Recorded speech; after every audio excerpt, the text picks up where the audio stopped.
There were servants who, in many cases, the women were bought. They were women who had been sold by their families. So you could see that this situation lent itself, and in fact, there was a high rate of suicide among women. Peasant women. The landlords could rape the tenants' wives outright. The property ownership was that deep.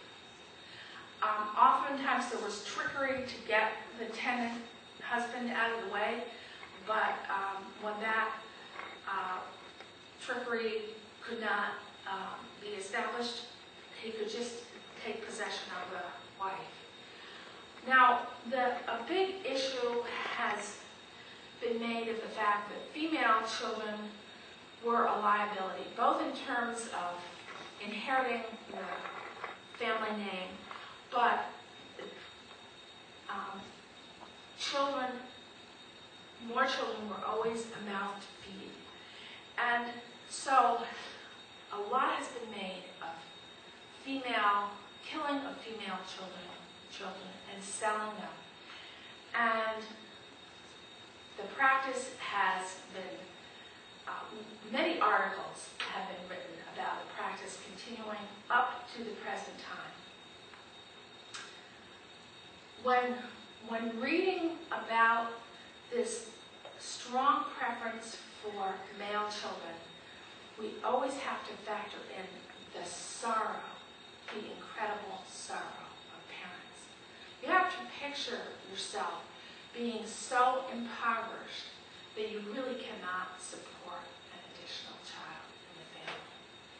It is not merely about male versus female. It's also about extreme poverty. Again, we're back to the material conditions in the family. And the bride price that would have to go with that daughter at the time of marriage.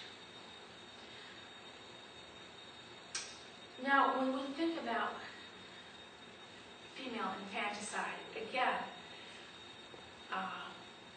we could get into a very judgmental frame of mind, but don't we have infanticide in this country? And when we think about infant mortality in the inner cities of this country, really, do we have grounds to be all that proud of that? We have a long way to go, in other words, in this country as well. So, which is not an excuse. We'll come back to this because it has been a huge struggle, and we'll follow it forward in time. Now, one thing that became very clear is to the extent that women worked, they had more power in decision making, whether that was in a peasant family or in, gradually there started to emerge women going into professions like doctors, teaching at the beginning of the 1900s. But up until that time, women's literacy was incredibly low. 8% literacy. It's hard for us to fathom 8% literacy for women. But as women began to have work, they also began to have more say. And as you know, in the early 1900s, around the world, as there was awareness around the world of women's rights, that there was a whole consciousness of women's rights that began to be shared. But let's turn to what Mao Zedong had to say about women. First of all, the big phrase that as when I was the age that many of you are,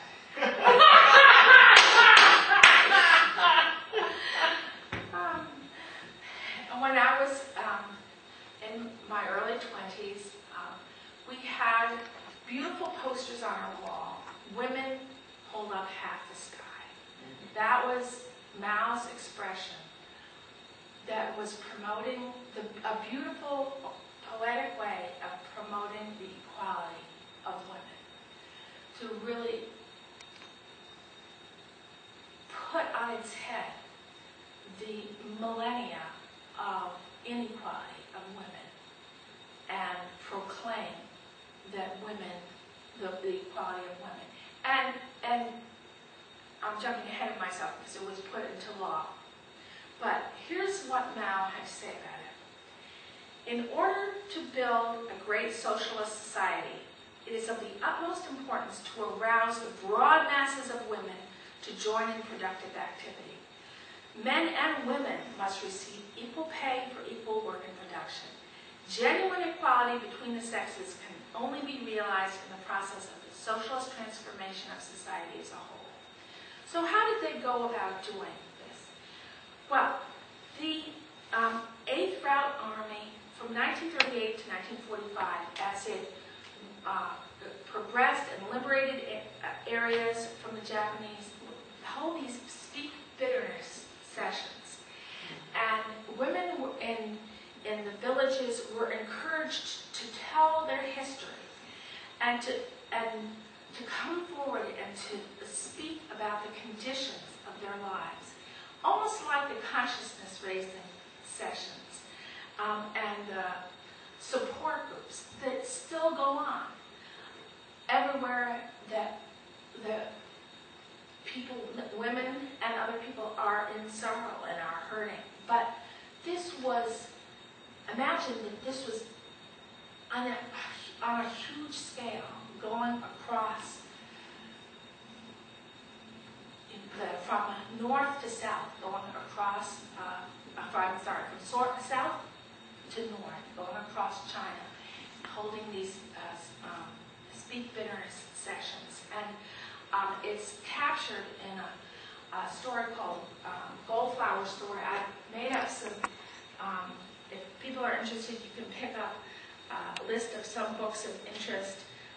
Jack Belden in China Shakes the World, 1949, tells the Goldflower story, where Goldflower attends one of these speak bitterness sessions and then goes back to her family, and of course, you know, transforms her role in the family and so on. At the time of the Chinese Revolution, foot binding was outlawed, and as Mao said, equal pay for equal work. But it's not that simple. And they found that old traditions die hard. And as we know, in this country, equal pay for equal work, we don't have.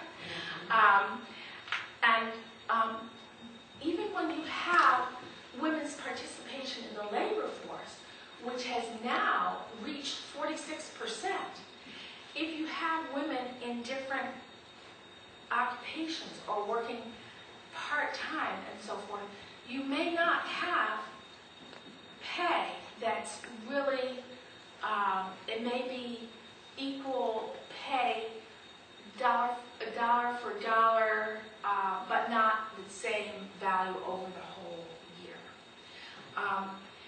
One interesting thing is that it's certain, and I hope Caleb is prepared to talk about the Cultural Revolution, because that's a complex, fascinating, and very important time. But one of the things that was instituted then was additional points that went towards pay for manual labor. Imagine. It's the opposite here, where manual labor is undervalued, and the laborers, unless they're a union, of course, and then they're still fighting for that wage, but are getting the lowest pay. But manual labor got you extra pay, and therefore